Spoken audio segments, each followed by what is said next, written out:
في مدرسة سيوة التابعة اللي أغلب أنديتها بتنافس على البطولات، طالب جديد اسمه كويو داخل بهدف بسيط جدا: يشتغل مدير لسكن الطلبة، يدفع مصاريف دراسته ويكمل حلمه إنه يبقى دكتور رياضي. لكن من أول يوم الولد بيتحط في مواقف تخلي أي حد يشوفه من بعيد يكتب فيه تقرير من غير ما يسأله حتى اسمه. بنت بتتهمه إنه اتجسس عليها، وبنت تانية تلاقيه ماسك حاجة تخصها في وقت غلط، وبعدها جلسات علاج شكلها من بره أسوأ من أي تبرير ممكن يتقال، لدرجة إن سمعة كويو في المدرسة بتبدأ تنتشر أسرع من اسمه. وفي وسط ده كله، كل واحدة في السكن عندها مشكلة مختلفة. أروما لاعبة سلة موهوبة بس جسمها قرب ينهار من التدريب ازاي. أوبا راجعة من إسبانيا وواثقة إنها تقدر تلف أي ولد حوالين صباعها، فتختار كويو تحديدا عشان تثبت لنفسها إن الموضوع سهل. إيزومي سباحة موهوبة جدا، لكن كل ما تدخل بطولة عقلها يقفل، لدرجة إنها تقرر تعتزل لو خسرت سباق واحد كمان. وتشيو لاعبة تنس طاولة بتضيع نومها في الألعاب، وميوكي قائدة فريق الطائرة جسمها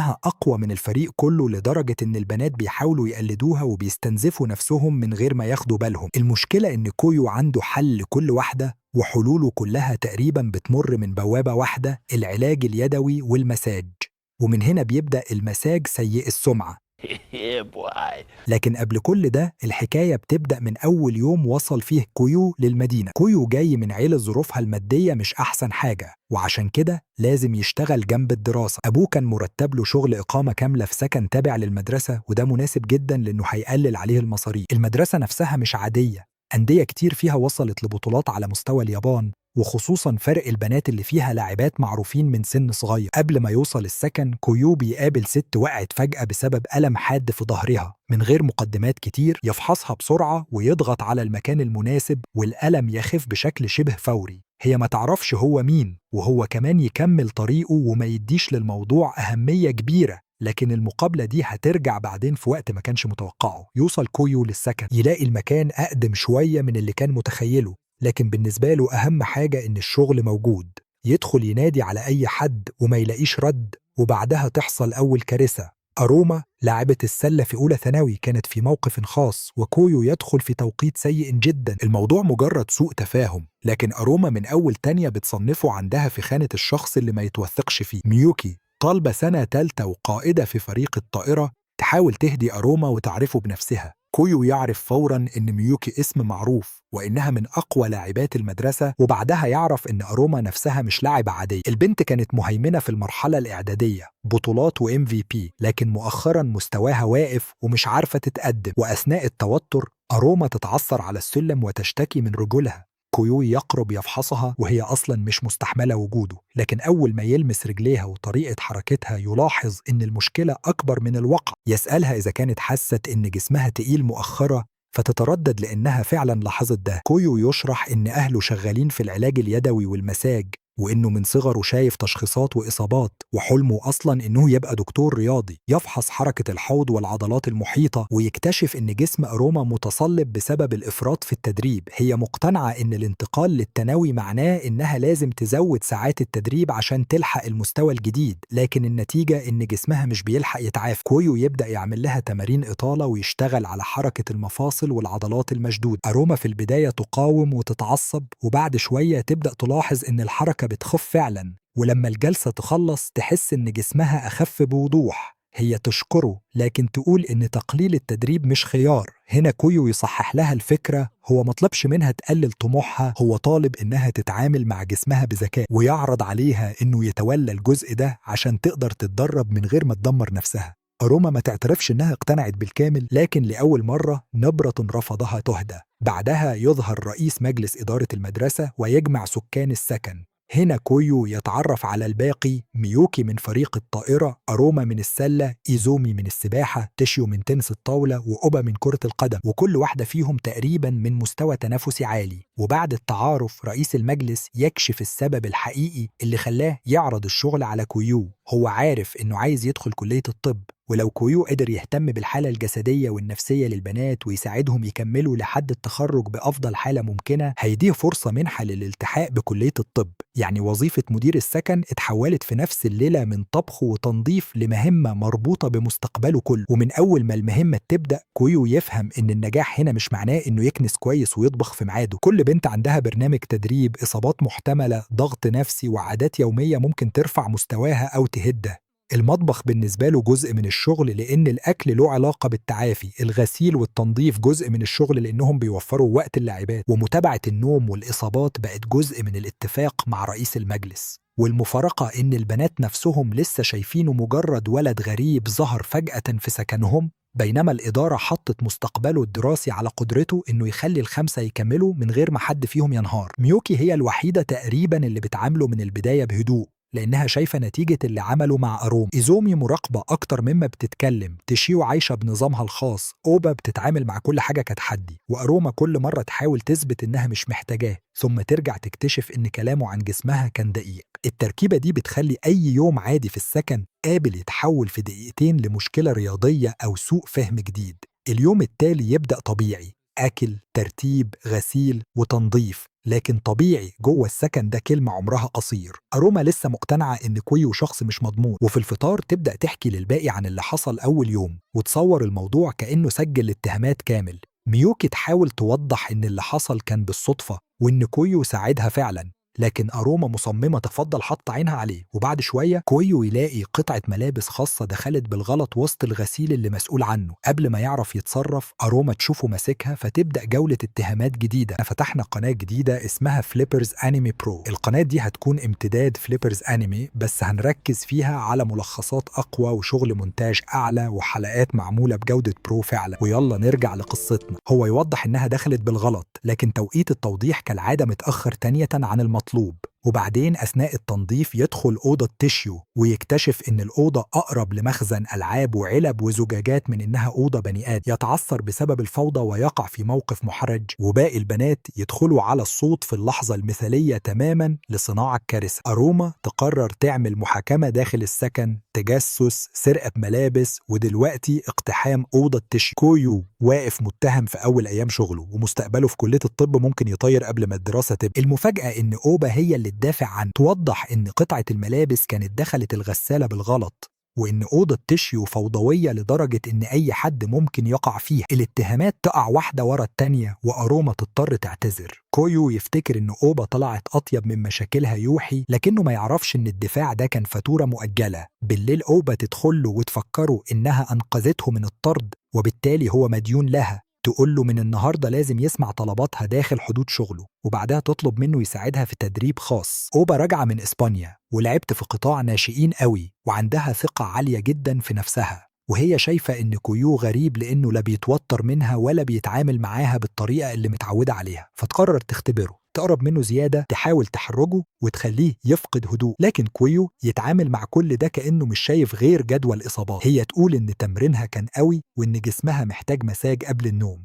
كويو يبدأ يفحصها، ومن مجرد شكل الجسم وتوزيع العضلات يلاحظ إن وزنها خفيف وإن الجزء السفلي محتاج تقوية أكبر. أوبا كانت دخلت الجلسة عشان تخليه يتلخبط، وفجأة لقت نفسها بتسمع تقرير عن العضلات الناقصة وخطة تحسين الأداء. الجلسة تخلص من غير ما تحقق اللي كانت عايزاه، فتتحول المسألة عندها من هزار لتحدي. هي مقتنعة إنها لو ما قدرتش تحرك طالب هادي زي كويو فثقتها كلها اتضربت. فتقرر جولة تانية، وهنا يدخل دكتور الشبهات رسميا من غير ما هو يعرف. في الجولة التانية أوبا تزود الاستفزاز، بينما كويو أصلا شاكك إنها بتحاول توقعه في غلطة عشان تطرده. كل واحد داخل الجلسة فاهم هدف التاني غلط. هو يديها شاي أعشاب يساعد على الاسترخاء ويدفي الجسم قبل الإطالات، وهي تعتبر كل خطوة فرصة جديدة تختبر ثباته. كويو يبدأ من عضلات الرجل وبعدها ينتقل للكتف ولوح الكتف. أوبا تكتشف إن الإطالات والمساج أقوى من اللي كانت متخيلاه، ومع تأثير المشروب والاسترخاء تبدأ تفقد تركيزها،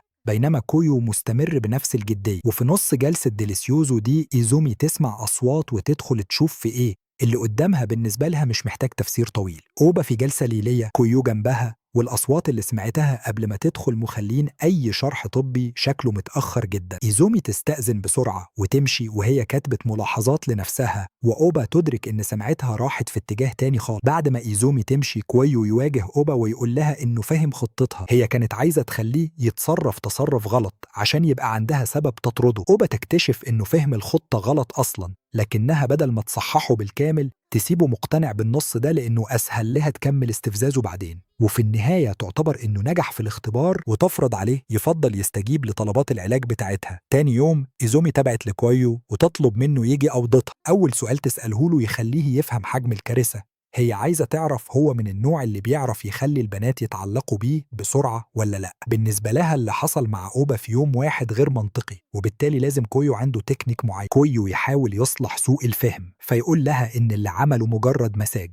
إيزومي فوراً تفسر ده إن المساج نفسه هو السر، وبعد شوية يكتشف إن السبب الحقيقي لسؤالها إنها بتكتب مانجا رومانسية وعايزة تفهم العلاقات عشان تستخدمها في الكتاب. لكن الكلام يوصل لموضوع أكبر. إيزومي بتقول إنها ناوية تسيب السباحة وتتحول للكتابة. هي موهوبة جداً في التدريب وبتطلع أزمنة ممكن تنافس بيها على أعلى مستوى، لكن في البطولات نفسها بتتوتر لدرجة إن عقلها يفضى، ومن أولى ثانوي تقريباً ما قدرتش تحقق فوز مهم. بالنسبة لها المشكلة مش في جسمها، المشكلة إن لحظة السباق نفسها بتكسرها. إيزومي قررت إن البطولة الصغيرة اللي جاية هتكون آخر محاولة، لو ما كسبتش هتعتذر. كويو ما يحاولش يجبرها على قرار معين، لكنه يسألها سؤال واحد: هل هي بطلة تحب السباحة؟ إيزومي تقول لأ، هي لسه بتحب المياه والسباحة نفسها، بس بقت خايفة من فكرة إنها تخيب توقعات الناس. في يوم البطولة المدرب يؤكد إن أزمنتها في التدريب ممتازة وإنها قادرة تكسب بسهولة لو أدت بشكل طبيعي. كويو يدرك إن الحل مش تدريب أكتر، لأن جسمها جاهز أصلاً،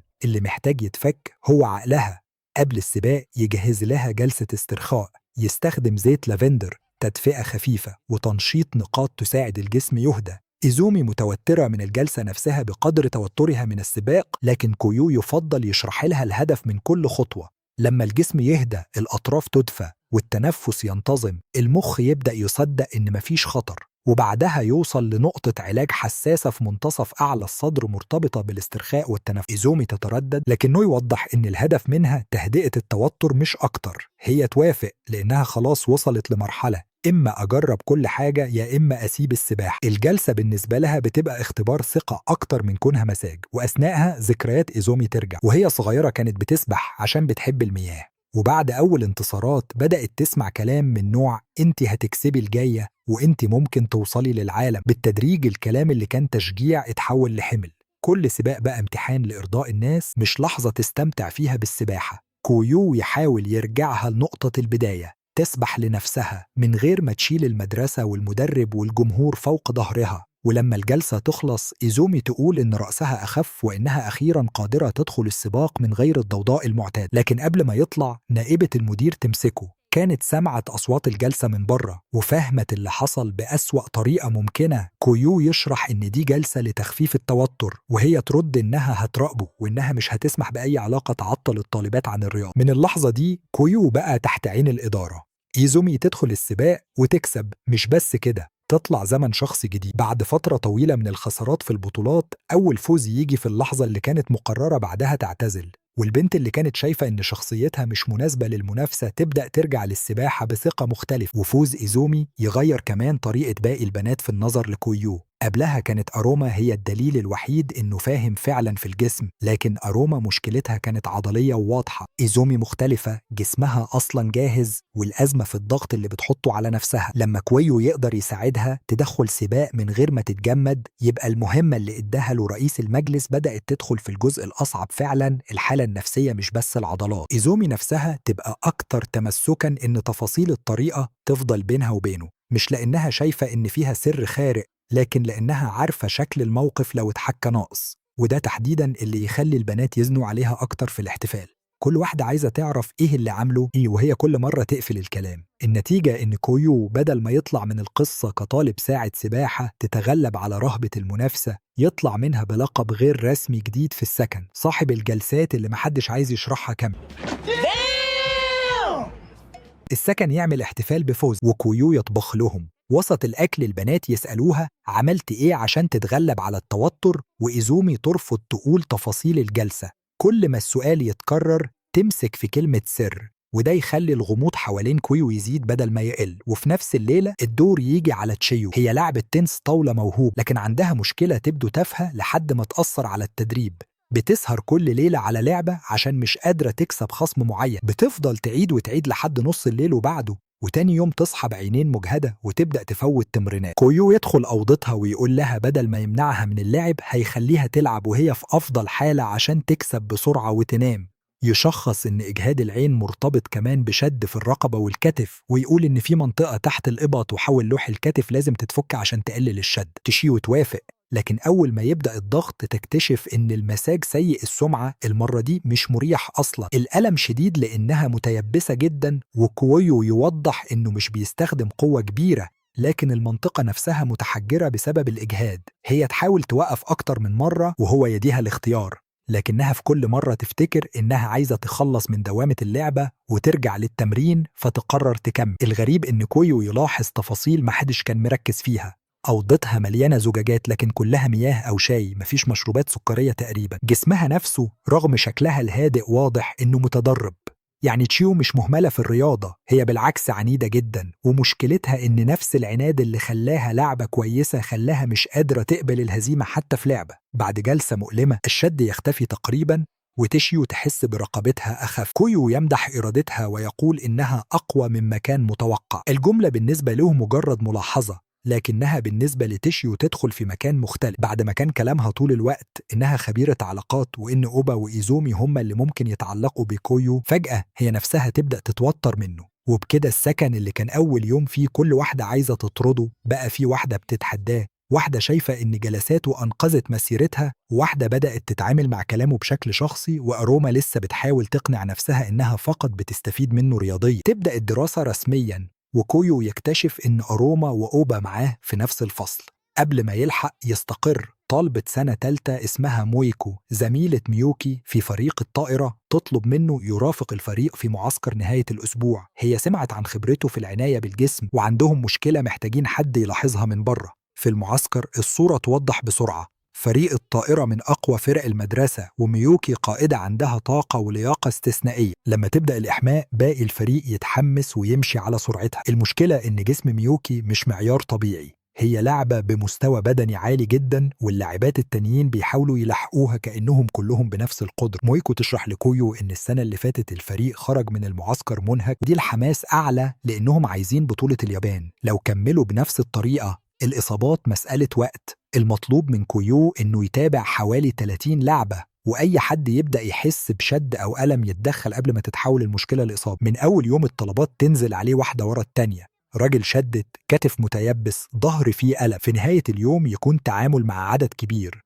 وبعدها يدخل أوضة يلاقي 6 لاعبات تانيين مستنيينه. بدل ما كان مدير سكن ل5 بنات بقى فجأة عيادة متنقلة لفريق كامل. الجلسات تنجح والفريق يعدي اليوم الأول من غير إصابات، لكن كويو نفسه يخلص بذراعين وكتفين شبه خارجين من الخدمة، لكنه يلاقي ميوكي لسه هناك لأنها فقدت الإحساس بالوقت. بدل ما الموقف يتحول لكارثة، الاتنين يدخلوا في كلام عن الفريق. ميوكي حاسة بالذنب لأنها ما خدتش بالها إن باقي البنات مش قادرين يجاروا مستوى حملها البدني. هي بدأت تفكر تقلل التدريب كله، لكن كويو يقول إن المشكلة مش في جودة البرنامج، المشكلة في إن الاستشفاء بعده مش كفاية، وإن نفس البرنامج بيأثر بشكل مختلف على أجسام مختلفة. هو يوضح إن ميوكي عندها قوة ومرونة تسمح لها تستحمل حجم تدريب أكبر، لكن ده مش معناه إن باقي الفريق لازم يقلدها حرفياً. الحل إن كل لاعبة يبقى ليها روتين استشفاء مناسب، وإن ميوكي تعتمد على نائبتها بدل ما تحمل الفريق كله بنفسها. الكلام يريحها، وبعدها تلاحظ إن كويو نفسه محتاج علاج. تعرض عليه تتعلم منه شوية تقنيات وتطبقها عليه، وبدل ما هو اللي يعمل الجلسة الأدوار تتقلب لأول مرة. كويو يبدأ يعلمها إطالات بسيطة للكتف والظهر. من أول حركة يلاحظ إن ميوكي عندها إحساس غريب بالمكان والضغط المناسبين. يديها حركة أصعب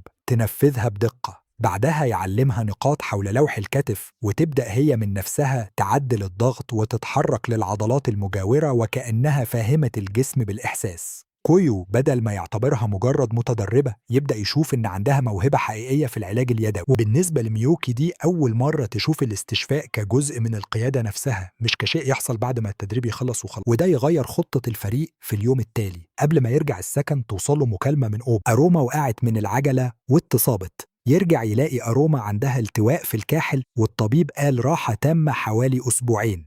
المشكلة إن البطولة بعد شهر وأروما أصلاً من النوع اللي قبل الإصابة كان لازم حد يقنعه إن الراحة جزء من التدريب. ميوكي تطلب من كويو يراقبها عشان ما تهربش للملعب. في البداية الأمور ماشية بشكل مفاجئ. أروما تقول إنها مش هتتمرن بل وتطلب من كويو يعمل لها جلسة استرخاء لأنها فعلاً ملتزمة مؤخراً بتقليل الحمل وبالاستشفاء. كويو يفحصها ويلاقي كلامها صحيح، العضلات أحسن والشد أقل والجسم عموماً متوازن أكتر من أول مرة قابلها. يعمل لها جلسة خفيفة مع رائحة خشب السرو للاسترخاء.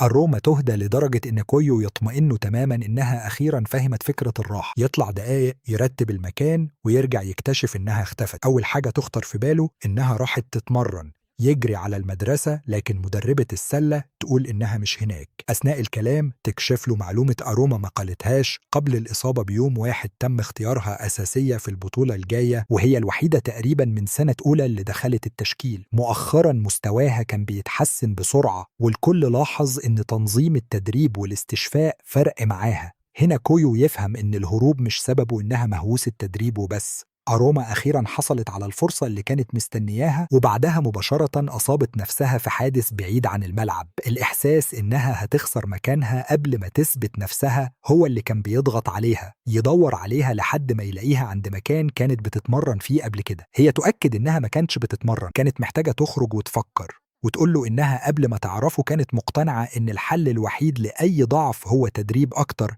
لكن لما بدأت تعمل اللي قالوا عليه مستواها اتحسن وأخيراً اختاروها أساسية. دلوقتي الإصابة جاية في أسوأ توقيت وهي خايفة ترجع بعد أسبوعين تلاقي نفسها حمل على الفريق. كويو بدل ما يكرر جملة ممنوع تتحركي يفكر في إيه اللي تقدر تعمله من غير ما تضغط على الكاحل. يفحص عضلات الحوض والجزء السفلي ويلاحظ إن عندها ضعف في عضلات المؤخرة والجذع، وده أصلاً جزء من سبب إن قوتها البدنية أقل من مهارتها. يقول لها إن الإصابة مش معناها أسبوعين ضايعين، تقدر تستغلهم في تدريب عضلات ما تعتمدش على الكاحل، وبعد ما ترجع للملعب تكون خسرت شوية إحساس بالكرة لكن كسبت قوة وثبات يعوضوا ده. أروما في الأول مش مقتنعة إن تمارين بسيطة بعيد عن الملعب ممكن تعمل فرق، لكن كويو يقول لها لو الخطة دي مش عجباها هيقعد معاها لحد ما يلاقوا بديل. المهم ما تحسش إنها متحبسة ومفيش قدامها أي حاجة تعملها. المرة دي أروما توافق لأنها شايفة إن كويو مش بيطلب منها توقف، هو بيغير اتجاه التدريب مؤقتا، وتطلب منه كمان يبطل الرسميات ويناديها باسمها من غير سان لأنها بقت تعتبره أقرب لمدرب خاص لها. خلال الأسبوعين كويو يعلمها مجموعة تمارين للجذع وعضلات الحوض، رفع الرجل من وضع ثابت، تمديد الرجل للخلف، وتمارين جانبية من غير تحميل مباشر على الكاحل. بعد أسبوعين أروما جاهزة ترجع تدريجيا وحالتها النفسية أفضل لأنها ما قضتش فترة الإصابة وهي حاسة إنها بتتراجع. في الطريق للمدرسة تقابل هي وأوبا مجموعة من لاعبات الطائرة اللي يعرفوا كويو من المعسكر ويسلموا عليه بحرارة ويطلبوا منه يشوف مشاكل جديدة عندهم في وقت لاحق. أروما وأوبا يلاحظوا إن دائرة البنات اللي تعرف كويو كبرت بسرعة. بالنسبة له دول لاعبات ساعدهم في المعسكر، لكن بالنسبة لهم المشهد شكله إن طالب أولى لسه داخل المدرسة وبقى عنده شبكة معارف في أكتر من فريق. وهنا نائبة المدير تظهر وتقطع الكلام وبعدها تطلب من كويو يقابلها بعد المدرسة. كويو يروح لها في مبنى هادي، هي تقول له إن اسمه بقى بيتكرر في المدرسة. لاعبة اتحسن أداؤها بعد مساج، لاعبة خرجت من أزمة، لاعبات الطائرة بيطلبوه بالاسم، وهي مش مقتنعة إن كل ده مجرد طالب عنده خبرة من أهله. عشان تختبره تطلب منه يعمل لها مساج للكتف. هي دخلت الجلسة وهي مقتنعة إنها هتخليه يكشف أي نية غلط عنده. كويو من أول دقيقة يركز في تصلب الكتف وبعدها يقول لها إن السبب الأساسي غالبا مش الكتف نفسه بل وضع الحوض، لأنها طول الوقت قاعدة ورجل على رجل. نائبة المدير تستغرب إنه عرف من غير ما يفحص أسفل الظهر. هنا كويو يقول لها إن دي مش أول مرة يعالجها، الست اللي قابلها أول يوم في المدينة وكانت مش قادرة تتحرك من ألم الظهر كانت هي نفسها. وقتها شعرها وشكلها كانوا مختلفين، لكنه افتكر جسمها وطريقة الشد بمجرد ما بدأ الجلسة. المعلومة تقلب الموقف، هي كانت داخلة تمسك عليه غلطة وتكتشف إن الطالب اللي شك فيه هو أصلا الشخص اللي ساعدها قبل حتى ما يعرف هي مين. لكنها بدل ما تقفل الملف تعتبر إن شهرته خرجت بره السكن وبقت لازم تتراقب أكتر. بعدها تكلم رئيس المجلس وتقترح معسكر بدني في أوكيناوا لطلاب السنة التانية المرشحين يبقوا قادة أندية. رئيس المجلس يديها حرية التنظيم، وهي تعتبر إن المسرح بقى جاهز لاختبار كويو قدام عدد أكبر من الطلبة بعيد عن السكن. وفي السكن نفسه الكلام عن معسكر أوكيناوا يبدأ ينتشر، البنات يعرفوا إن كويو ممكن يشارك، وكل واحدة تبدأ تربط المعسكر بحاجة مختلفة. إيزومي عايزة تحافظ على الهدوء اللي وصلته، تشيو لسه فاكرة الجلسة اللي خلتها تنام بدل اللعب، أوبا شايفة إن عندها فرصة جديدة تستفزه، وأروما بقت مركزة في تطوير جسمها والرجوع أقوى. الطالب اللي بدأ كمدير سكن فقير عشان يدفع مصاريفه بقى في وقت قصير داخل في مشاكل وأزمات أكتر من نادي، والنتائج كلها في صالحه. أروما مستواها اتحسن قبل الإصابة، إيزومي رجعت تكسب، تشيو رجعت تنظم نومها، فريق الطائرة خرج من المعسكر من غير إصابات، وميوكي نفسها بدأت تتعلم منه طرق استشفاء جديدة. وعشان كده المرحلة الجاية مش هتكون جوه السكن ولا في بطولة محلية. المعسكر الجديد في أوكيناوا معمول تحت عين الإدارة ونائبة المدير داخله، وهي مقتنعة إن كويو لازم يقع في غلطة واحدة على الأقل. وفي الناحية التانية كويو رايح وهو شايف الموضوع فرصة جديدة يتعلم فيها كدكتور رياضي مستقبلي. يعني الراجل بدأ الحكاية عايز شغل يدفع منه المصاريف، وانتهى بيه الوضع قبل ما يستوعب إن عنده نائبة مدير بتجهز له اختبار مخصوص. 5 لاعبات في السكن، كل واحدة بقت مرتبطة بيه بشكل مختلف، وأندية كاملة بدأت تعرف اسم الدكتور ديليسيوزو اللي كل ما يحاول يحل مشكلة عضلية سوء الفهم يسبقه بخطوتين. ومع تجهيز أوكيناوا السؤال بقى مش هل كويو هيقدر يساعدهم ولا لأ، لأن نتائجه لحد هنا واضحة. السؤال الحقيقي هو هل هيفضل محافظ على نفس الهدوء لما عدد الحالات يزيد والرقابة تبقى عليه مباشرة، وكل اللي حواليه أصلا داخل المعسكر بتوقع مختلف تماما عن التاني؟